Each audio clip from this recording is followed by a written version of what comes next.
Okay, nandito na naman ang pagbabalik, ang Karera Tips ni Daluyong. Matagal-tagal po tayo nawala. At syempre, umpisa na naman po natin ang pangarera. Dito po tayo sa Race 1, mga bayang karerista. Race 1, medyo may konting kahirapan, alam naman natin kapag bago ang karera. Maiden, laging iba na nanalo.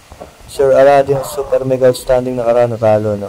So, first choice ko rito, baka ilabas. Medyo parang masama lang yung salida ng nakaraan. First choice ko rito, Sir Aladdin.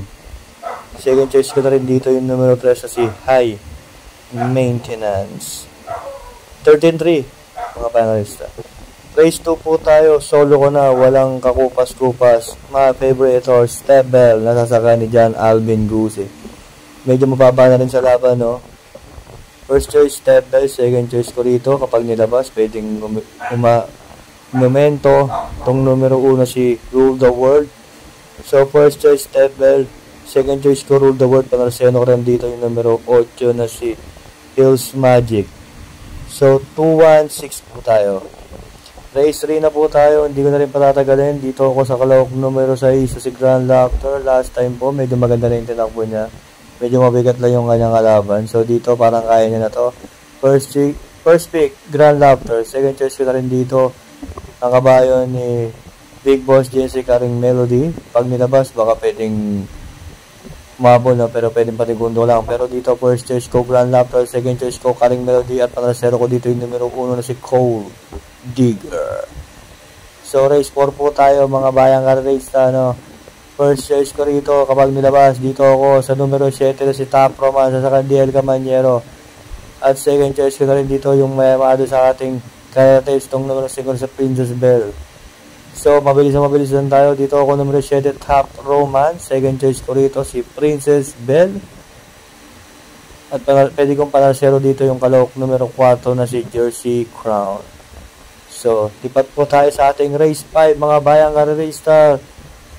Oops, medyo mahirap po ang kariran to. Pero first choice ko na rin dito. Medyo ang pangat lang ng tinakbo. Pero dito baka hindi na ito mabitin. Dito ako sa numero 4 na si Malibu Bell. Nasasaka ni Janet B. Hernandez.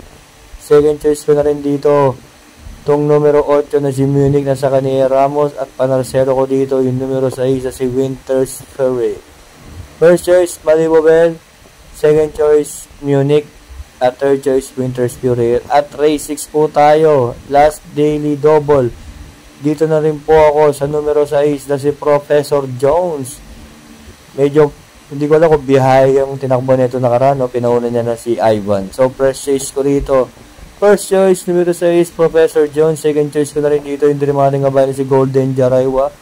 Third choice ko rito itong numero 1 na si High Quality. So, ulitin ko, dito ako, numero 6, Professor Jones. Panolo ko na yan. So, last race po tayo, race 7. Dito na rin po ako sa numero 6. Oh, sorry, numero 8, Service Deluxe. Medyo maganda pwesto siya sa labas, no? Panigundo ko rito itong numero 3 sa Super Top Tiana. At palarsero ko din dito yung numero 4 si Polite Bell.